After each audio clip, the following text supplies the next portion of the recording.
Unexpected twins or unexpected flipping expenses? Wonder, what do you think is the biggest surprise? I think we all know. Hey, what's up, y'all? My name is Jay Helms, and if you're new here, if this is the first time you've discovered the W2 Capitalist, we as the W2 Capitalists are a resource for married men and women to help build multiple streams of income through real estate investing so that you can be more present both mentally and physically with your spouse, maybe your unexpected twins that are coming, and help put you on a path toward building generational wealth. Personally, I want to be the guy that helped you remove the anxiety and stress that comes with financially providing for your family. Today's episode is with Mr. Jamie O'Brien, who is a mastermind VP. And what I mean by that is he leads our fixing, flipping, wholesaling mastermind call every other Tuesday at w2capitalist.com. And yeah, we talk about unexpected twins. We talk about unexpected expenses and a whole lot of other Q&A that came from the W2 Capitalist community. All right, let's get into today's episode. Jamie, welcome to the show. Hey man, good to see you again. Good. I know. It's been a couple of days? Yeah, like maybe 48, not even 48 hours. Not even 48 hours.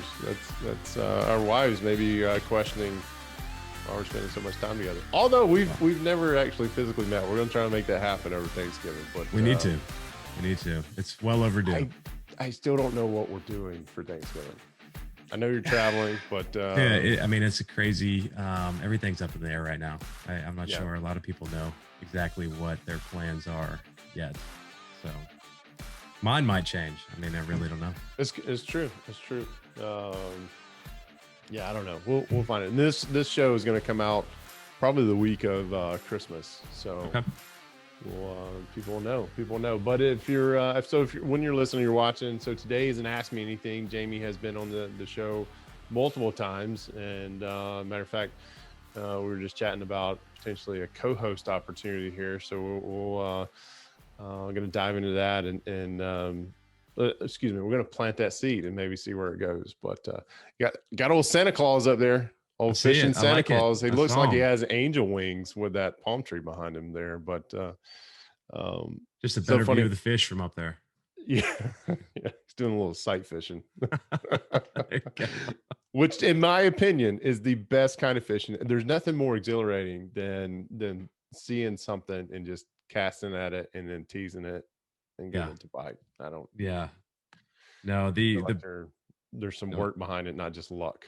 Right. Without getting on a tangent, my favorite fishing growing up was cobia, because we would run the buoys and you would just throw whatever in front of their face and they would just look at it, and it was like this battle. Half the battle was just getting them to take the bait. Yeah. I've seen a cobia. Yeah. In other people's coolers and other people's boats. I've never even hooked one. I don't even know. You all have a pretty good cobia migration down there, don't you? We do. We do. Migration or not, but yeah, they do. Yeah, usually, and where we're at, we I used to be before we started having kids, real big into fishing. Sad to say, it's been several years since I've actually what I would call fishing. Now we'll hit the little freshwater ponds behind our house. I mean, we have fishing rods on the back of our golf cart for a reason. We just pull up and it's almost like every cast you're going to catch a bass, right? After 2 or 3, then they're onto you and you just have to go somewhere else. But I haven't been in a boat fishing in years. So I think I believe you threw a teaser about a W2 Capitalist meetup at some point in time, or convention, if you will. So maybe that could be a kind of side adventure for the mastermind members. Yeah. So spoiler alert, there is a W2 Capitalist in-person event being planned. I was shooting for April of 2021. But here's the thing, and I wanted to have it in Pensacola because I want to introduce you guys to a lot of what we do and kind of what we experience as the Helms family here on the coast, and a lot of cool stuff we could do for networking and just building relationships. And what I found out is that every venue that has a place that we can meet and we can accommodate like 50 people, it's not going to be a huge event. It's going to be very, very intimate. We might even end up on a sailboat, sipping champagne with everybody, just eating sushi and sipping champagne and watching the sunset. But every venue that has space that could accommodate 50 folks is booked from like the end of February all the way to the end of July. And then you come up with, well, what do you go somewhere else, or you just plan it for the other part, the year? And quite frankly, I'm kind of bummed because I wanted it to happen, right? I want to go ahead and get it done and whatnot, because you guys actually have been pressuring me to have one, and it is long overdue. It's long overdue. But in October, it's the best time to be on the beach. Oh yeah. The sun shifts, right? So you get that western sunset. They're amazing. They're beautiful, just incredible. Tourists are gone for the most part because all the kids are back in school, whatnot. So you have access to the beaches, you have access to restaurants. There's usually not a whole lot of waiting that has to go on. And the weather has cooled off. So you're not just sweating balls, just trying to be outside. So yeah. So I don't know. I don't know what we're going to do. There's going to be something happen in 2021, unless something dramatically happens with COVID and everybody has to not leave their house for 4 months. We're going to do something. So thank you for bringing that up. Well, I didn't mean to ruin the surprise, but I'm actually glad that it's out there, because now that's going to put just a little more pressure on you to make sure it happens. And I'm all about that. So that's I'm ready. That's good. I like the extra pressure for sure. Yeah. I actually have my VA. It's on her to-do list, and she's got to get a couple other things knocked off, and then we're going to focus on that real hard, probably in January. But anyway, today, before you hold me accountable, make me. Yeah, we kind of got going down there. Today we're doing an Ask Me Anything, right? Or Ask Us Anything. This is mainly for you though, because you are the flipping, wholesaling Burr Mastermind VP. For those of you who don't know, we expanded the mastermind back was November. We started in November, right? So November 1st we did this, and now we have niche calls where before it was just a general session. It was a hodgepodge of, didn't matter what niche you were investing in, you were in a group with folks, and we're growing big enough to kind of split that out, and we're growing. It's pretty exciting to see everything that's been happening the last month, or I think within the last month we've had over 15 people join the mastermind, which is that's incredible. It's pretty exciting.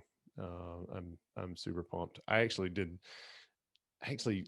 don't know. There was a time where I kind of got bummed out when it wasn't growing as fast, and then somebody signed up the other day, and I just let it all. I was like, like this is another person who's going to change their life for being in this group. But anyway, ask us anything. We have how many questions? We have more questions than we're going to have time to get to. Let's put it that way. But they're from the community, the W2 Capitalist community, and I'm just going to go down through the list here. A lot of these names you're gonna recognize. You're gonna know. Chris Bounds. This is his question. Chris says, 10 years from now, what will have made the most impact on your life? The number of flips, number of wholesales, or the number of buy and holds? Oh man, that's a great question. So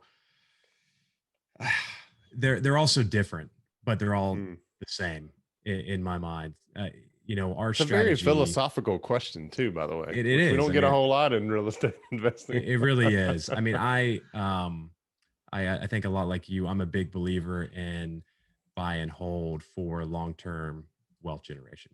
That's been a primary focus of ours from the get-go. That's where the Burr comes in to our strategy and to this mastermind, is that throughout the process of we buy houses to rehab them. We just exit in different ways sometimes. And so I think to answer his question, it's going to be twofold. So the biggest impact is probably going to be buy and hold. As far as, I don't know about 10 years, but I think 30 years, I think that's going to be our biggest generational wealth generator in our portfolio. Now, the more active side of the business is going to be your flips and your wholesales. And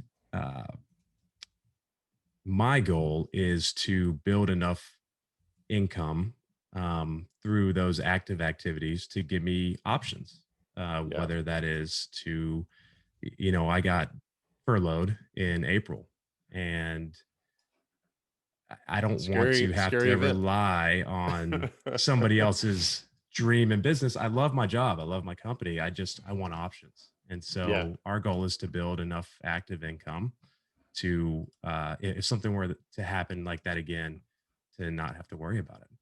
Yeah. So that's kind of a loaded answer, but that's how I feel about it. My neighbor's right over here.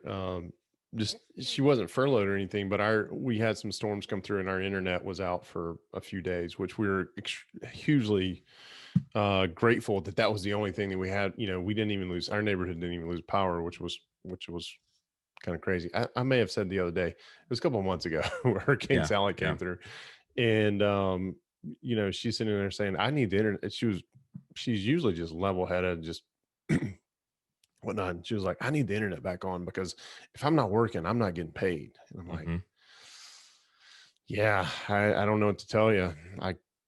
We kind of make money when I sleep." Right. I didn't say that. I was like, "Yeah, I've called them. They're on it. They're doing the best they can." I mean, that's the I don't. reality of it, though. I mean, is let's make our money make money while we're not doing anything with it. And so, I think if you ask me what my long term strategy is, if that's the question, it's eventually to build a buy and hold portfolio.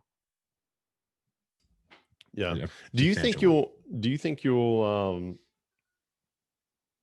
like what's the longest you've held a property to date?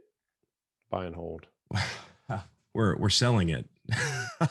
So, it would be 4 years in December. So 4 we're actually years. going to sell it almost exactly on the 4-year anniversary. Nice.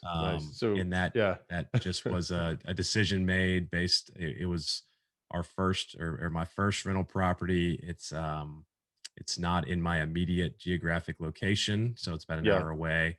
COVID, we were doing student rental with it. I think it's still could be a great rental property down the road, but there were some uh, just some personal decisions that came up that we decided it was time to sell. And that's to kind of answer that question, where I think buy and hold is so powerful, is only in 4 years that property is appreciated 40 grand. And so people will argue and say, well, you got closing costs and everything else. Yeah, but I mean, we still made money on that property, and we've enjoyed the benefits of cash flow for 4 years. So Yeah. it's been a good deal. I when our very first rental property, I thought, well, we're gonna hold this thing forever. Yeah. Right. We paid cash for it. It was 22,000. We put 9,000 into it. It rented right away. We hit for $600 a month, and we had the best tenant in there. And we're gonna hold this thing forever. Forever. Yep. Well, apparently forever is 3 years, and that's about our max is forever. And I realize the market is cyclical, and we just paid attention to it and said, look, we can. I think it was like a 73% return on that one. That's And great. then we had a duplex that was just unreal. We had a duplex that we bought about the same time frame, and we sold it almost on the anniversary of buying it too. And that one was a 396% return. But it's just, and again, we were going to hold it forever. It's great location. It was on a big enough lot. We could have expanded if we wanted to, and that was the plan. But I started seeing everything that was going on around us, and I was like, I don't know why people are paying this, but I'll tell you what, if I can get more than what the market's giving right now, why not? Exactly. I mean, it's a no brainer. That's the beautiful part about real estate. There's so many different options. I mean, and you have to, I feel like you have to be agile, or be willing to kind of pivot. When the opportunity strikes. So, yep. Yeah, I agree. All right. Question number 2 is a little bit more personable. And I know Brody. So this is Brody's question. I was like, is there something he's needs to tell us? It was, how did you feel when you first knew you were having twins? Like, you got the news. Oh man. So, because your first babies, they were twins. First babies, ones, right? First babies.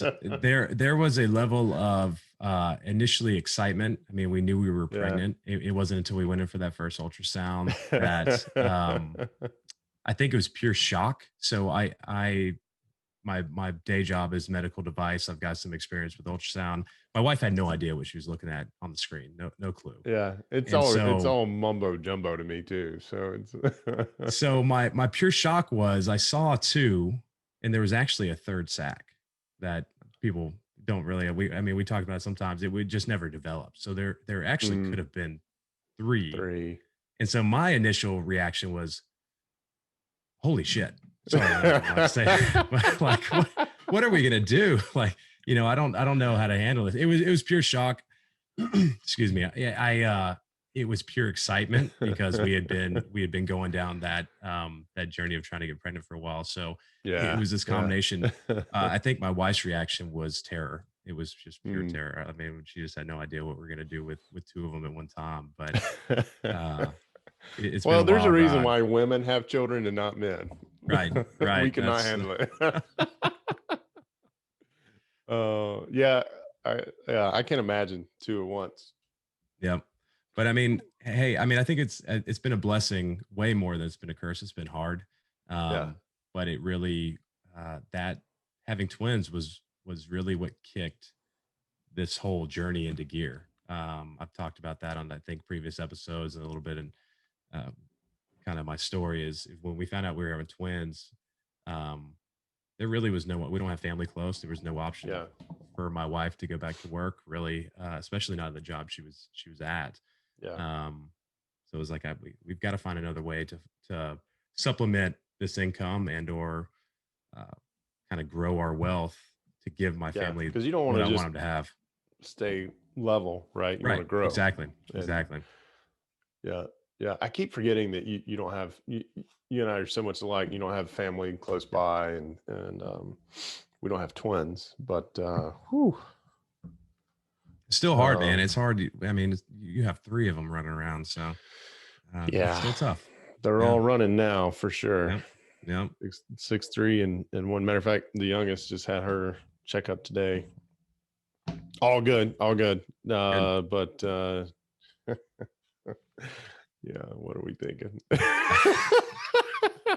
No, I mean, we talk about it all the time. Are we done? I'm like, we're done. Yeah, I'll go get the surgery tomorrow. We're done. She's like, well, let's agree that maybe we're done, but our family is not growing, because we've talked about wanting to adopt and stuff like that. Sure. Okay. Or maybe even foster. I don't know. And so we're talking that out, and I don't know what that looks like. And holy crap! I'll tell you this: if you're still having the conversation, if you're still having the conversation, then you're not yet done. When you leave that doctor's office with a little goodie bag, then you're done. Yeah, that is true. All right, so Brody's got a follow-up question here. So what are some unknown expenses you ran into on your very first few flips, or very first flip, or one or two? I run into unexpected expenses on every flip. I feel like it's just part of the business. So we build in a buffer for that. 5 to 10% is usually cover it. The biggest ones I've run into, my very first flip was a sewer line. So it was an older house built in the early 60s, had the old terracotta pipe. Shame on me, I didn't inspect it when we bought it. We just kind of expected the main bones and kind of big items of the house. And sure enough, when we went to sell it, the sewer line was collapsed, and so we had to replace it all the way to the street. And that was a nice $4,500 expense we didn't expect.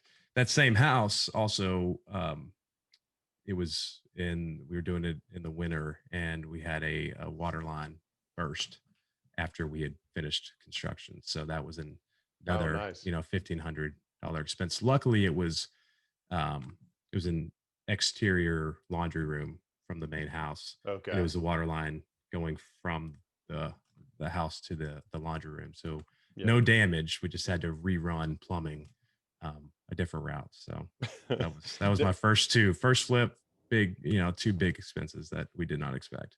Now, when you say 5 to 10%, what's that 5 to 10% of? Is that your renovation budget? Like, you kind of walk in and you say, hey, this is what we're going to do, and then you add 5 to 10% on top of that. That's how you do it. Yeah, so I'll usually run my numbers and whatever, if it's a flip, for example, we'll put a whatever our profit number is, 25, 30 grand, whatever that number may be. Whatever our rehab budget runs down to, we'll add, I'll usually add about 5% to that. And Gotcha. then that's Okay. our kind of offer or purchase price that we try and achieve, just to give a little more buffer in case something comes up. It's amazing, like, because I've ran into issues with terracotta clay before too, and it's amazing that that used to be code.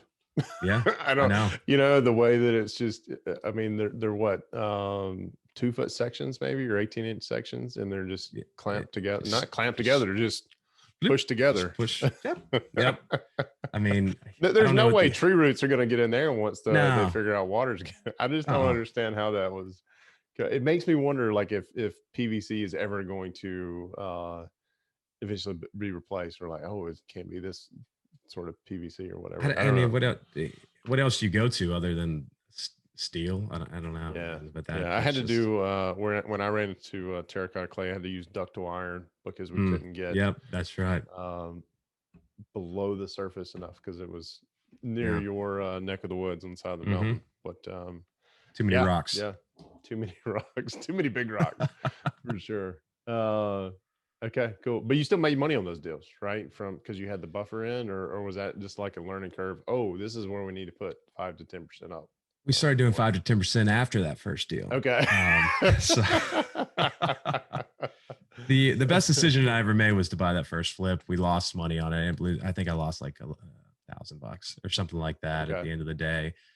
But it was such a good learning experience, and Yeah. it forced me to take that first step and get out of my comfort zone and kind of take the leap of faith. Yeah. I knew it was going to be tight. There was a lot of lessons learned. I mean, long story short, I changed kind of our rehab budget in the middle of it, et cetera, et cetera. And then unknown expenses pop up. And yeah, um, we'll say we broke even. I mean, pretty much So what, it wasn't every that time big I of a hear that, loss. I'm like, yeah, so you lost money. How much did you lose? No, thank goodness it wasn't a whole lot. And, Yeah. you Well, know, is it true? You might have even said this the other day. I can't remember who said this. It was not me, but it was like, okay, the first one you're going to lose money on, second one you're going to break even, and then third one is really when you start making money. Was that you that said that, or I don't know if, I that don't know if that true? was me. I think it's fairly true. You have so much to learn in the beginning. I mean, there's just too many unknowns. I mean, unless you have Yeah. a very good construction background, or unless you've partnered or worked with somebody else, you can go in with all the book education. I mean, I studied for 9 months, I think, just at everything real estate Yeah. before we bought that first flip, and they're still just learning the process. Um, I'll say, I mean, we've been, I guess, lucky. We've done our numbers right, whatever you want to call it. First one, we lost money. Second one, we realized that contractors cost a lot, and we made money on it, but we didn't make nearly as much as I ran the original numbers at, and and then the rest have been pretty steady in our Yeah. kind of range of profits since then. Nice. So unexpected twins, unexpected expenses. Yep, unexpected. Hey, that's a story of my life. You never know what you're Yeah. going to get. I love it. I love it. All right. So next question, Julie from Julie Crawford. She's got a few here Yeah. actually. Okay. Do you always have to have cash or hard money when purchasing from a wholesaler? You say cash or hard money, or cash for hard money? Or Um, OR. when purchasing from a wholesaler, I would say 99.9% of the time, yes, they're going to want that. Yeah. It's probably rare that a wholesaler is going to give or have the window of time to give you to go get bank financing to come and purchase a deal. I would say that's probably extremely rare Yeah. that they're going to have that period of time to give you. Most of the time, um, in my experience, wholesalers have a 30 to 45-day window. By the time they market the deal, find somebody that wants it, walk it, they may be at, 30 to 15 days. They just don't have the time window. Um, some sellers will give that extension. Some wholesalers don't want to let the seller know what's going on. There's a lot of moving parts, but the easy answer is probably most of the time you're going to need cash or some sort of form of cash, whether it's private or hard money. Yep. Gotcha. Yeah, I love the question. Never even thought about trying to get bank financing on a wholesale deal. Of course, what I see some coming in my inbox, holy crap. Um, I don't know what these wholesalers are thinking. Also, well, I know what they're thinking is they're getting it. And I don't, so the people who Yeah. are buying it, I don't know what they're thinking, but then again, I've never flipped a house. So Yeah. I just see, that very first rental I was talking about earlier, we bought it for 22. We sold it for 50 last year, maybe 2 years ago. Right. Right. Those properties now are selling for like 60 and 70. And I'm Mm-hmm. like, all right, maybe we sold too early. I don't know. I just, if you're in the cash flow game, I don't know how you're making it work because rents have definitely not kept up, especially in that part of town. But They haven't. I mean, I saw a deal. Probably one of the. I'm starting to see more deals from wholesalers that are closer. mm, I saw one in Auburn, Alabama. We don't invest there typically, but we travel down there for football games. My wife went to right. school there. I've kind of been keeping a loose eye on that market. It's going crazy right now, and saw a deal from a wholesaler that I think made a lot of sense, but uh, being the conservative, I don't call myself conservative, but wanting to get more details. I'm going through my due diligence process, asking Yeah. questions. I think it's under market rent. I want to know, like, I want to see the lease, et cetera, et cetera, et cetera. And before I could even like get one back and forth with the wholesaler, somebody just said, I'll It's buy it. picked it It's up. gone. I mean, didn't even want to see pictures. You just bought it, just so. It's probably whoever did it. Either A, they don't know what they're doing, or B, they know exactly what they're doing. They know that Right. market Right. like the back of their hand. Which I don't know why that saying is true. I couldn't look at the back of. I couldn't tell you what the back of my hand looks like right now without looking at it. I don't either. And like, I I mean, don't I know. know there's a couple of freckles. I mean, I know what those freckles are, but other than that, Right. there's. I still want to go. I don't know. Maybe it's just me. I still want to see at least pictures of the property, get an Yeah. idea of what it's going to take. And I still like to walk the properties if I can, because pictures don't always tell you everything. So, No, they don't. They don't. um, Yeah, and in college towns, man, right now, wow, limited attendance at football games, right? Because we're yeah, in the middle of football season. limited But attendance to classes, to classes, campus. Yeah. the couple of interns that I have, they started off where some of their stuff was e-learning, some of it was in class, and now they've shifted to all e-learning, and they're like, Yeah. one of them was like, I don't learn this way. It's pretty tough on me, blah, blah, blah. And I was like, oh, okay. I didn't even think about it being tough on you. Like Right. I would love that.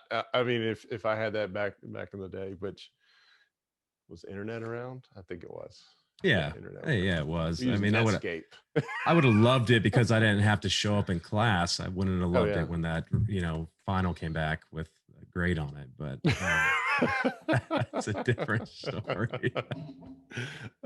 Julie has a follow-up question. If you have your own capital, you already got the cash, right? Does it ever make sense to use hard money for a burr? And I'm going to add to that. Does it ever make sense to use hard money for a flip? I mean, use Yeah. let me I start think I know over. where you're going. Yeah. If you have your own capital, does it ever make sense to use hard money for a burr, or does it ever make sense to use hard money for a flip, even if you have your own capital? I love this question. I actually really, really like it because my mentality has changed on this. Early on, we were using um, some of our own money, majority of our own money to try and get these Yeah. deals kind of flowing. I will say that a lot of lenders want to see some sort of track record, so you may have to use some of your own capital at first, unless you can find a private When you lender, say somebody just lenders, you're talking about private lenders like or private or hard money lenders. okay. Um, Okay. Maybe not always, but in my experience, it helps to have kind of a track record. So Gotcha. to answer the question directly, though, I think it always makes sense to use someone else's money, and here's why: because if you can earn a return and pay somebody an interest, and you work that number into the deal, it's just the cost of doing business, and then what are you going to do with Mm-hmm. your capital? Can you could put that capital to work? There's an Yeah. opportunity cost of money. You're either earning interest or you're paying interest, and so if you're using your own capital, yes, you can get a return on that capital. I understand that. But if you can get a gain from someone else's money and earn interest with your money, Now you have two forms of cash flow, or two streams of cash flow. So I love using other people's money as often as possible at this point in time. Even when you already have the capital. Right? Yep. I use other people's money for my projects, and I lend my money out the back door. Yeah. I'm getting really impatient. I've got some money sitting around and I'm not as active. I'm trying to find deals right now just because of where I think the market is going. But and if I don't know, if I would have some sort of flip history, I would probably have dove in a couple months ago. I think even said in the mastermind one night, hey, I'm looking to find a property to flip. Got on all these buyers lists. I'm like, you guys are nuts. There's no way in hell that this is, I'm not doing it.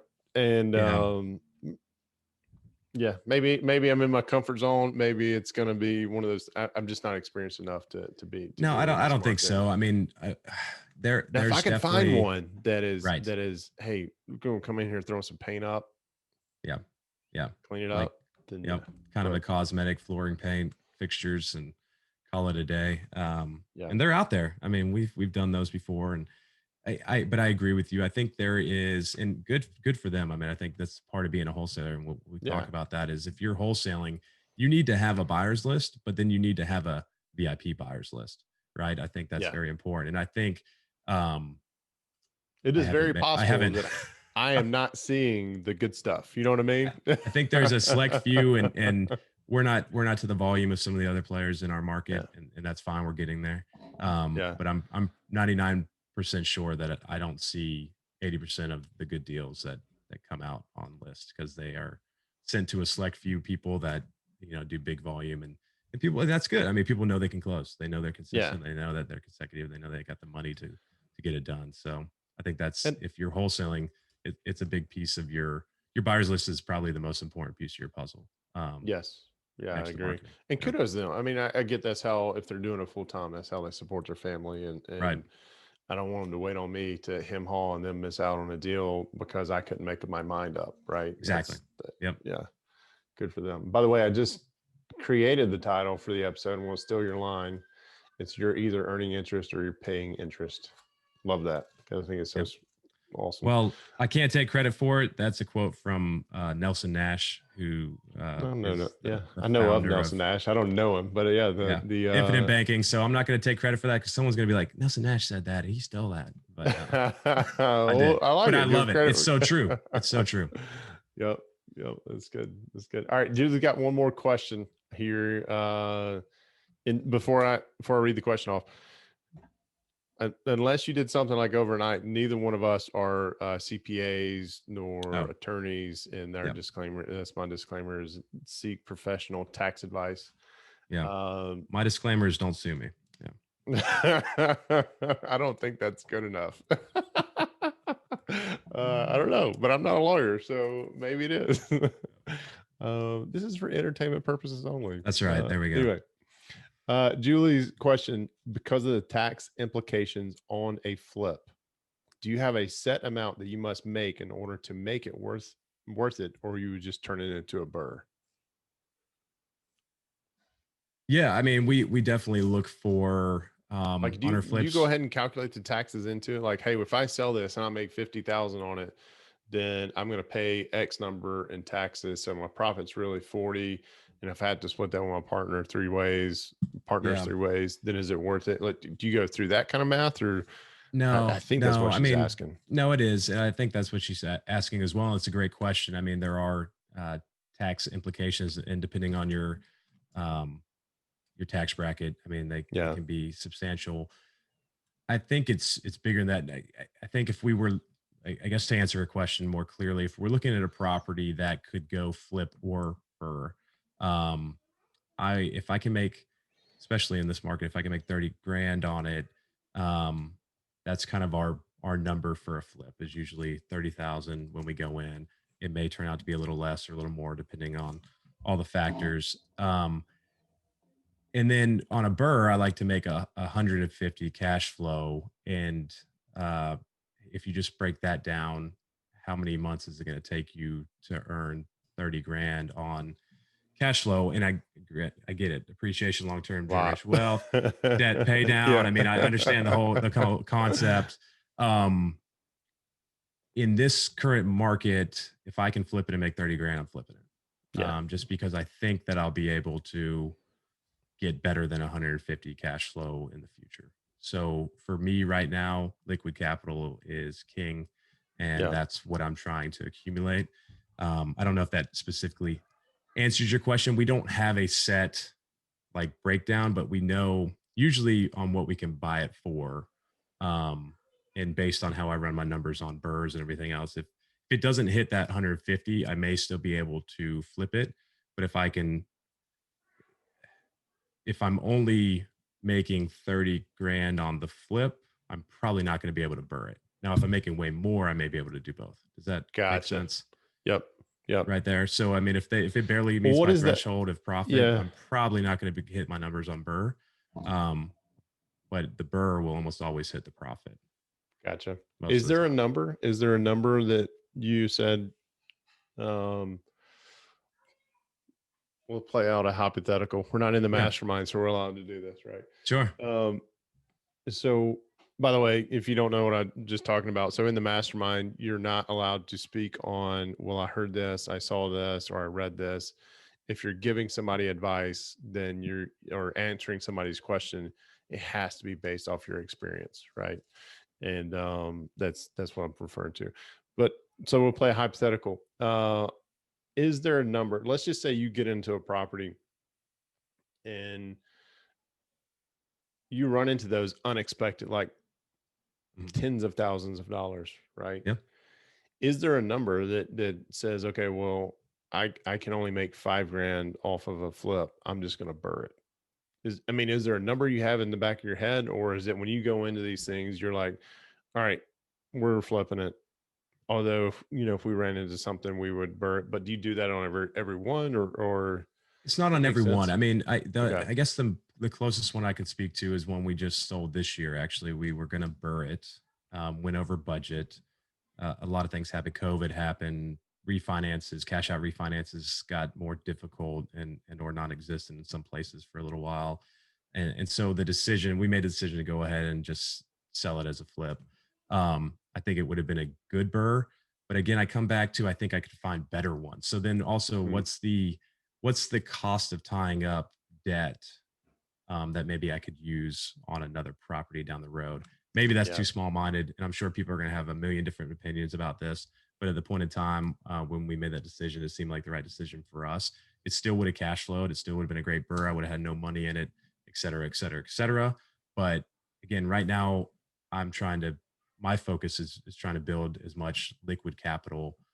Unless I find a deal that's just a no-brainer burr property, I'm probably going to flip it right now. Yeah. Yeah. The market's, for example, I have a mobile homes, our only single family home in our portfolio that I put up. Tenants are going to move out. We've come to find out, but our property manager said, "Hey, we're no longer going to manage mobile homes. Right. When the tenant's lease is up, we're going to turn the property back over to you." I'm like, "Well, number one, I don't want to own it. Although I kind of am still, but I don't want to rent it out, and I'm a little best thing that happened. It's one of the best things that happened. Get rid of this property manager because they're not very good anyway. But I put the listing. Hey, here's the property. On Facebook Marketplace, on Craigslist, on Zillow, and I had over 200 responses. Yeah. Now I'm asking 60,000 for a 2-bedroom, 2-bath mobile home on a 1/4 acre land. Land comes with it, right? There is no lot rent after you pay it because it's in a neighborhood. It's not in a park, and I'm under contract to sell it. Yeah. I had 200 responses. Had 6 people lined up to view it this past Saturday. The last one says, "I want it," and I said it's under contract. He has the contract now. He's reviewing it. I sent it to him late yesterday afternoon. after I got it back from the attorney. So it's crazy to think like, all right, maybe I shouldn't have asked. Maybe I should have asked for more. Who knows? You might have gotten it. I mean, I've battled this internally every single time we have a property, and like I really, really fully believe in the long term wealth generation of buy and hold. I think it's extremely powerful, and it will continue to be a huge part of our strategy.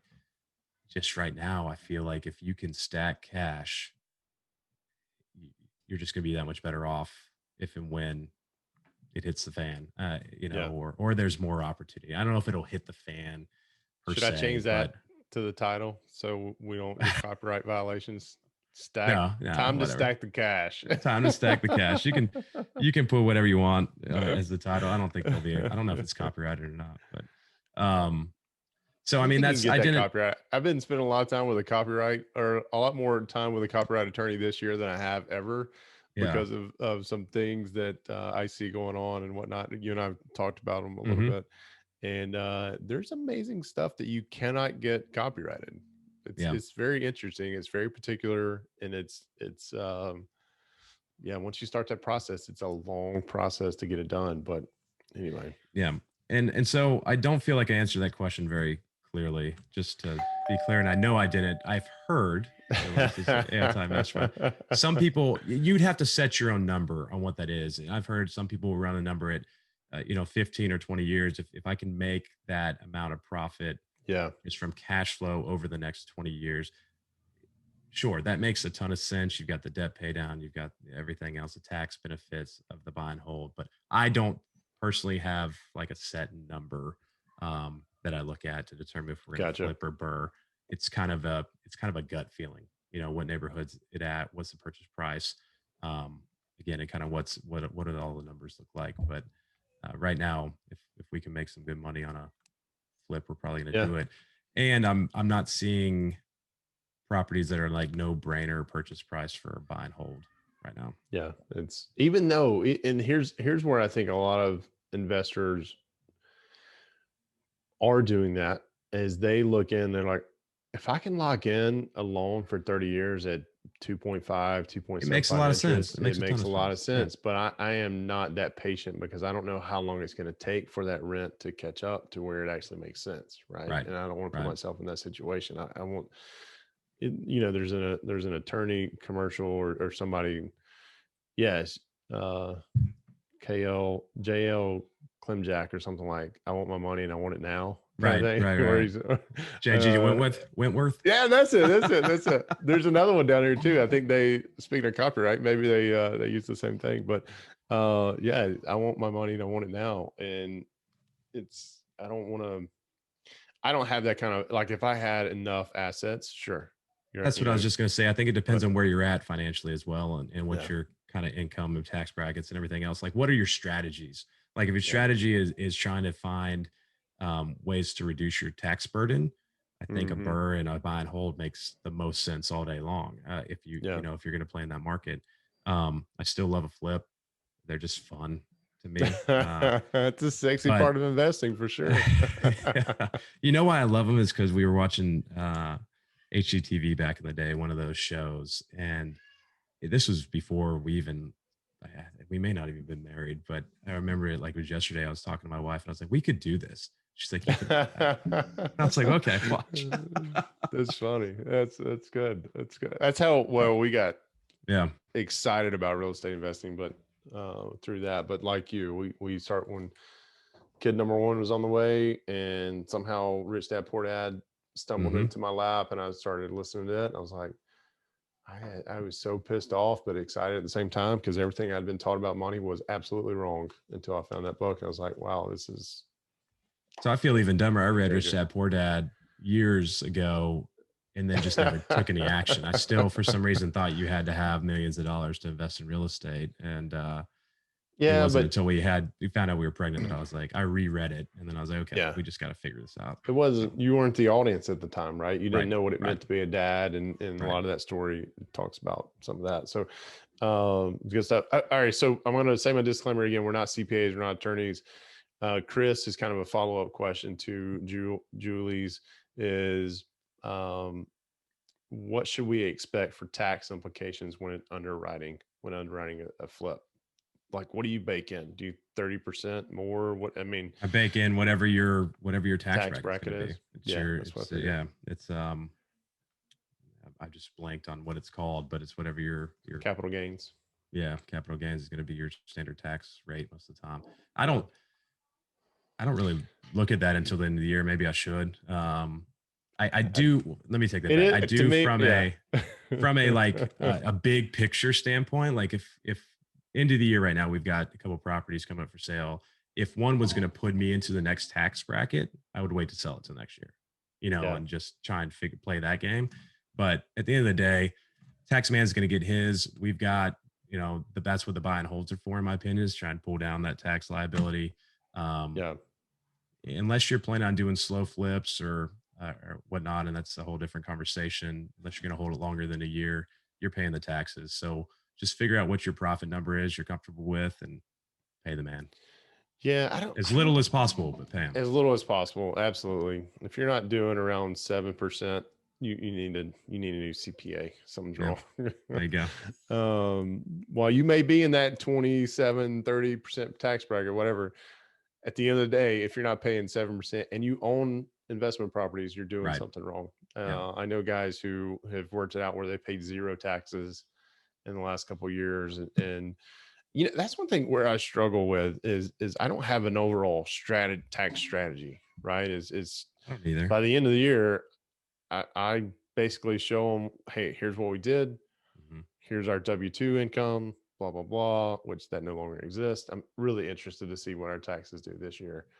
Yeah.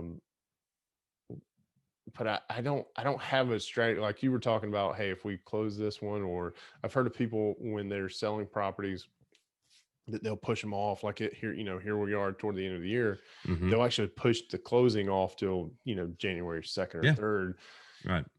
Because they don't want the tax implications. But I just don't have that strategy, right? Which is, I don't know. I think there's some. I stress this to people, especially people getting started or people getting going. Like, you can get so in the weeds, wrapped like up to you can get up to your neck in like the details of everything and figure it. Yes, it's important. I get it. And I think at some point in time, it makes sense to probably look at like a big picture tax strategy. But I mean, I trust my CPA. I found a CPA that is very versed in real estate. I know what I earn from a W-2. As long as I can stay in my like friendly little tax bracket, I don't know, without making it more time than it's worth, I think, in my opinion, like to really dig into strategy and paying. I think once you hit a certain level, it makes a lot of sense. But right now it's just kind of and for the love, if you're listening to this and you've never done a deal, the last thing you need to be worried about is how it's going to affect you on the tax bracket. You just need to get a deal done, right? Yeah. You just need to get one done. Don't even worry about it. It's funny. This came up because earlier we were talking about, or my son and I've been sitting down. So Jake and Gino have this youth academy, 100 videos. They're like 5 minutes long. And I'm making them watch those, like one every now and then. I was trying to do one a week, but he's 6, right? Yeah. How much can he get from it? But it was on taxes. And I think I'm learning more out of it than he is, because one of the things that Gino brought up was in 1913, that's when the 16th Amendment went into place, where the Federal Reserve started this whole tax thing, right? Right. Before then, what they would do is they would sell land to raise money for the government. I didn't know that. And he said, in the 16th Amendment, or the original tax code, was only 8 pages long, right? And here we are 107 years later, and it's approximately 75,000 pages long. Nobody can tell you exactly how many pages it is. And I was looking this up, and apparently if you read at 250 words per minute, it'll take you 8 weeks to read the whole thing front to back, which, good gosh, just shoot me now. I do not want it. I mean, that's death by 1,000 razors for sure. It's just crazy to think how much this has grown over the years. Anyway. It's wild. And also that the government would just sell land to raise money to do that. I guess if they ever ran into an issue, they could do that more to get rid of. Hey, that's actually, I don't know. Not going to get off on a tangent, but that's actually a very hot topic right now in politics. So taxes or in certain niches, no, selling land, public land, and so we won't go down the political road. I would love. Let's go. No, I mean, I'm a big fan. I haven't heard. So I'm a big fan of public parks, public land, national parks, et cetera, et cetera. And I would say that's one area that I don't necessarily agree with our current president on, is he is a fan of opening up those public lands to the people. Yes, to raise funds, and I get it. It would lower the tax burden and everything else. Gotcha. But like renting or leasing mining rights and oil rights and farming rights and et cetera. They do some of that in certain places, but I think the public lands for the people, all of the people. And one of my dreams is to just go like on a big game hunt out west on public property. I mean, I've considered myself a public landowner. So yeah, no, we all are. You're paying taxes. You're a public landowner. That's what. Yep. My 6-year-old and I were just talking about. Hey, there's only so much land if we sell it all. I mean, yeah, I don't know. Who's the guy? He owned. I got to look it up. I'm trying to fill some airspace real quick. There's a guy here in the U.S., John Malone. He owns more acreage than any other individual. Smart man. He owns more than even Ted Turner, right? He's the number one on the largest private landowners. Collectively, they own approximately 34 million of acres in the U.S. 34 million acres. But he himself, I think he's got like two. I gotta find this now. Listen, they don't make any more land. They don't.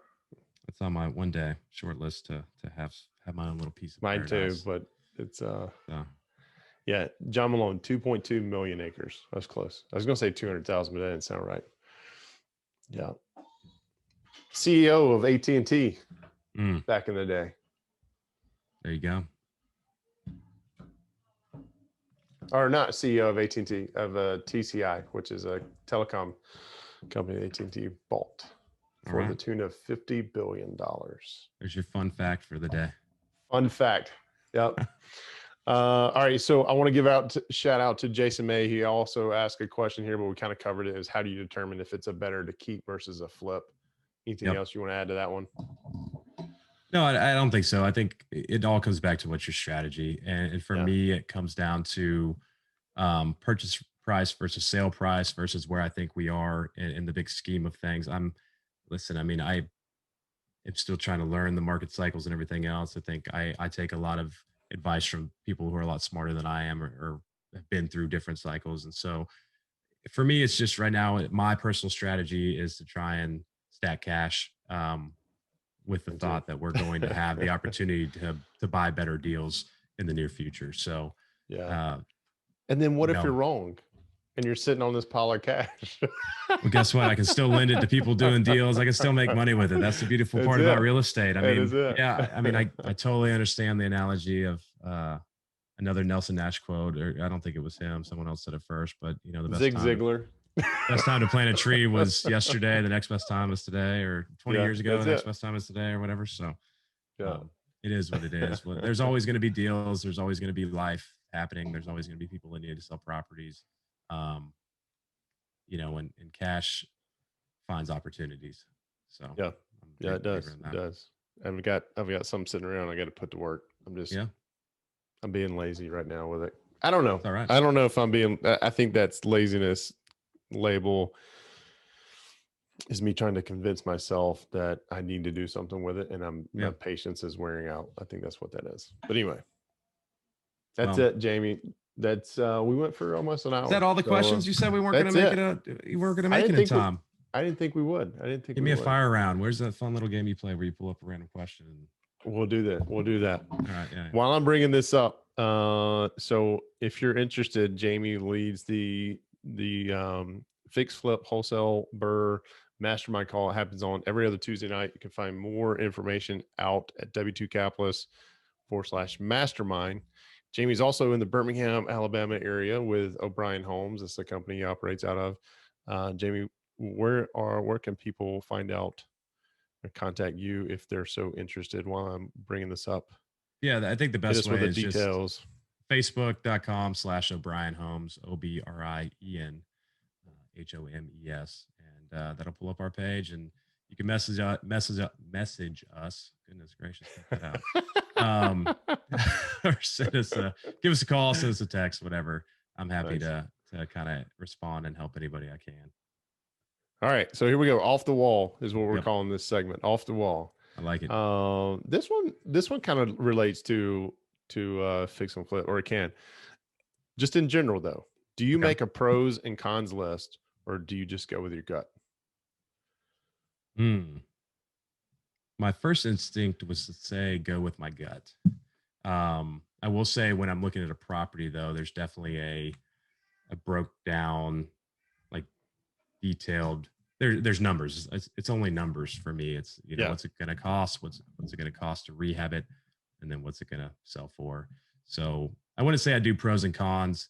I pretty much just go with my gut. I tend to shoot from the hip and then aim later. But you've done it enough. I mean, you've kind of figured. I mean, you figured out, like, you walk into a kitchen. Okay, but this kitchen's 10,000, or this kitchen's 7,500. Right. Depending on what you're going to do with it. Right. So yeah, we have a pretty good idea when we walk through what that's going to look like. And I will say that we'll do pros and cons on a unique property if it's in a maybe a more rural area or a kind of weird neighborhood, or especially we looked at one the other day. We called it the Frankenstein house because it was kind of like there were like two different add-on additions that were just kind of pieced together. The flow was super weird. So on those, we'll do a pro, like kind of a pro and con. Is just because the neighborhood's selling for 200 doesn't mean this house will, because the flow is so awkward without doing major structural changes. It just kind of was a weird layout. So we looked at a house like that just right around the corner from us. They were not add-ons. The house was built like this. Oh, really? And I was like, just awkward. Who designed this house? It was weird. All right. Question number 2. This one's going to go deep, man. Are we a minuscule part of intelligent life in the universe? Wow. That could go deep. I don't know. I really don't know. That's a question that I think could terrify a lot of people. So I you know what? Part of me wants to say, I would like to say yes. I would like to think that there is something else out there, just because that just makes it more interesting. Like, what are we doing just stuck here on a rock floating through space if there's not something else, kind of out there as well? So I'd like to think that we're just a small part of the big picture. That's kind of scary to think about. It is. And now here's on a very clear night, right, where you can see the stars and everything. Go outside and look up at the sky and stare for 5 minutes, and then think about that question. Yeah, like, I have before, usually after a couple beverages, laying in a field. I had one that was pretty good too, and I lost it. So let me scroll. Okay. What is one thing people buy that you think is a total waste of money? By the way, don't put yourself in the doghouse here. Too late. I think Americans in particular have a obscene obsession with automobiles. The amount of money people pay for cars, in my opinion, is the dumbest thing you can do with money. Yeah. That is one. I'm the same way. The obsession with clothes, and this one's going to get me in the doghouse. And I do not like, whatever, call me non-stylish. I've got my like kind of small wardrobe, but I do not understand the obsession with clothes. Like clothes. Like, I don't understand why you need to have 15 pairs of jeans. Like, have like a nice pair, maybe 2 like casual pairs, and then like a work pair. And that's just kind of how I roll. I don't spend a lot of money on kind of the material things in life. I don't either. Since COVID, since I got laid off, I've got I've got more than 4 or 5 of these, but I've got 4 or 5 of these that I Yeah. wear, and then that's it. I don't get it. You know, I'm same thing with the karting. There's a couple of guys who I'm connected to just through social media and whatnot, and they're real estate investors, but they're also car junkies. They like just fast cars and whatnot. And one of them posted a picture of his new ride, and it was a very expensive one. So I called him out on it, and he and I kind of went back and forth a little bit. I'm like, I don't get, like, I have a 10-year-old truck. My wife's vehicle is it's a couple of years old, I think. Not sure. But it was, you know, we've never, I don't know. Got another one is shoes. You know that guy that has like every pair of shoes possible? Dude, I used to work that with a guy one like just that. really like, I just can't get it, man. And somebody's gonna blow me up for this, but I don't understand why you need 15 pairs of Jordans. Like, I just don't understand it, you know? The guy I'm thinking of right now that you reminded me of him. He was trying to convince me that you can make extremely good money on shoes and cars. I'm sure you can. I don't know about like cars. I don't know. If you don't wear them, like, I mean, maybe, I guess. Don't wear them, like, you don't drive them, right? So listen, I think cars, if I was making 7-8 figures a year, I'd probably have a nice car, but that's expendable income at that point in time.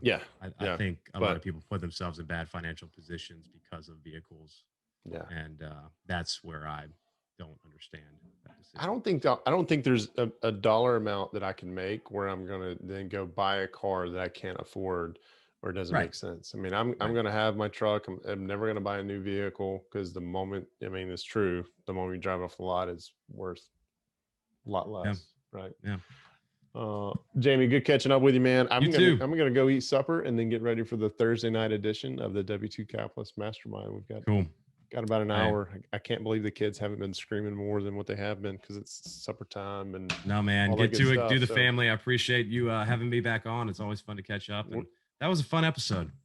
Yeah, our fun series.